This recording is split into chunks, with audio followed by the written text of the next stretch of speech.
Masih di talk show IPHS. Selain jadi menteri, Pak Erik juga sekarang sudah diberikan tugas yang tentunya buat saya pribadi dan banyak masyarakat itu bukan tugas yang kecil. Tugas yang berat karena menjadi ketua pelaksana Komite Penanganan COVID-19 dan Pemulihan Ekonomi Nasional. Setelah Pak Jokowi menjadi orang pertama yang divaksin, langkah kedepannya apa nih Pak? Ya, kan sekarang prioritas utama sekarang nakes dulu. Ya. Kemarin sudah terkirim 3 juta vaksin untuk 1,5 juta nakes. Lalu kemarin juga kita sudah kedatangan 15 juta dan terakhir 11 juta, berarti 26 juta. Nah 26 juta ini sekarang sedang diproses, sebagian sudah jadi, ini kan buat tadi berikutnya. Emang mesti ngantri sekarang karena memang keterbatasan daripada vaksin itu sendiri. Tapi percayalah bahwa pemerintah sesuai dengan tadi arahan Bapak Presiden kan semua rakyat gratis ya untuk divaksin. Tapi kan kembali ini yang paling penting kadang-kadang kita semua lupa. Apakah setelah divaksin bebas-bebas saja? Tidak. Ya, protokol kesehatan ini harus karena kan ada banyak juga yang belum divaksin. Itu berapa lama Pak bisa terdistribusi ke seluruh Indonesia? Bagaimana kita bisa divaksinasi itu tidak lebih dari setahun. Tidak lebih dari setahun. Ya, maksudnya semua ini divaksin tidak lebih dari setahun. Nah, ini kita sedang bekerja keras. Dan kita juga mesti bersyukur loh, banyak negara yang malah belum divaksin sampai sekarang. Ya. Terus gimana Pak sama beritanya pasti simpang siur di luar sana. Ada yang mungkin akhirnya takut kok ini cepet banget dan segala macam. Pasti kan ada ketakutan-ketakutan juga di luar sana dengan berita-berita yang keluar. Ya, gimana saya Pak? rasa gini, bahwa kan vaksin yang kita kerjasamakan atau kita beli sebelum vaksin merah putih ada ya.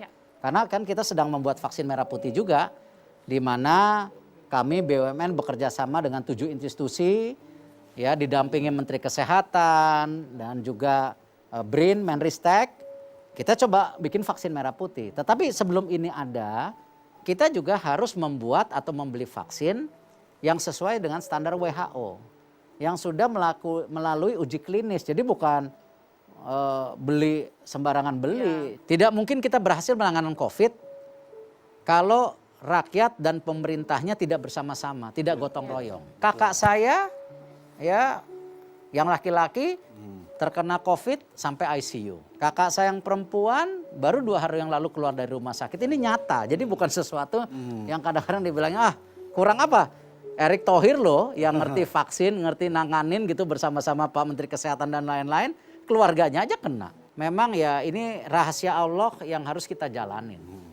Dan pasti di balik itu adalah sebuah ya sesuatu yang kita nggak tahu nanti. Ya mungkin kita juga diminta Allah untuk introspeksi diri kan. Selama ini kita manusia tidak saling menghargai, ya tidak semua bicara perbedaan. Ya ini sekarang kan ayo.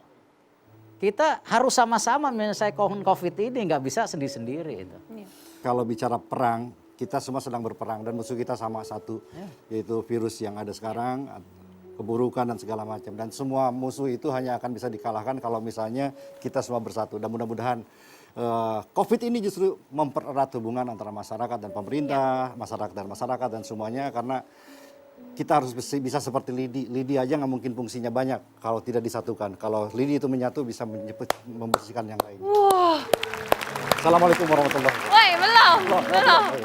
Ini ngapalinnya dari 3 hari yang lalu loh. Iya. Pak, Iya. tapi ada Dari tadi nggak- makanya saya begini mulu. Pak, tapi ada nggak yang mau disampaikan untuk pemirsa di rumah sekarang yang mungkin nih yang tadinya enggak, saya nggak mau vaksin, saya takut vaksin. Tapi akhirnya jadi oke, vaksin itu penting sekarang ini. Ya, sekarang kan mayoritas yang tidak mau divaksin itu mempertanyakan efek samping. Ya. Ya, saya mengerti.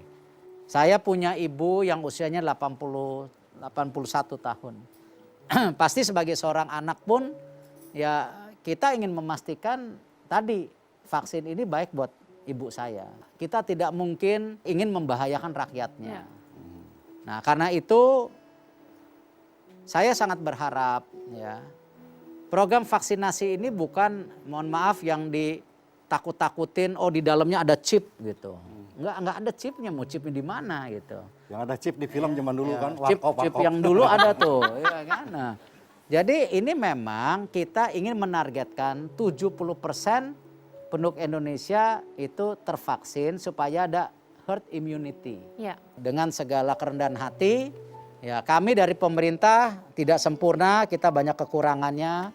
Ya, sempurna milik Allah Subhanahu wa taala. Ya, kita akan buat terbaik. Yang terbaik. Oke, terbaik. luar biasa. Saya siap divaksin kalau gitu Pak, tapi Ya. saya yakin kalau misalnya kunci dari semua ini ya kan dengan protokol kesehatan yang paling penting dan paling utama lagi adalah bahagia, betul? Bahagia Nah, betul. Caranya gimana tuh bahagia? Kalau bahagia itu salah satu cara adalah pertanyaan cepat yang harus Bapak jawab tanpa pikir. Waduh, Nah, ya Pak.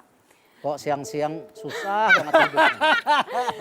Sebutkan barang yang selalu ada di mobil. Di mobil, Ya, tas saya, tas. minuman air putih. Minuman air putih harus. Lagi Pak, sebutkan hal yang Bapak ucapkan ketika Bapak kaget. Oh, astagfirullah. Oh ini baik nih. Iya, kan? Sebutkan yang Anda ucapkan kalau Anda kaget. Ayam ya kan? Ah, segitu. Oke Pak, terakhir nih. Sebutkan 3 hal tentang politik. Wah, keseimbangan, kesetaraan, dan kerakyatan. Oh. Sebutkan 3 hal tentang Bapak Erick Thohir. Saya berusaha bekerja yang terbaik. Kedua, jaga nama. Yang ketiga, ingin selalu dekat dengan keluarga. Yeay!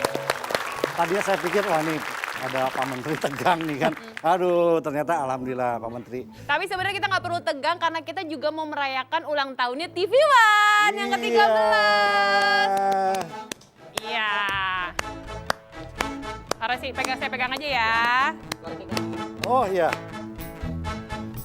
Pak, harapan dong Pak buat TV One Pak. Baik, ini ulang tahun TV One yang ke-13 Pak. Nanti Harapan dong Pak untuk Erick yang TV bikin One. harapan Di buat tengah TV One. pandemi ini Pak. Ya, saya berharap TV One menjadi media berita nomor 1 di televisi. Amin. Tetap kritis, tetapi tentu bagaimana kritis itu memberikan solusi. Membangun bangsa kita yang saat ini tentu penuh dengan tantangan. Amin, amin. Tepuk tangan dong buat teman-teman TV One semuanya. Sekali lagi selamat ulang tahun untuk TV One.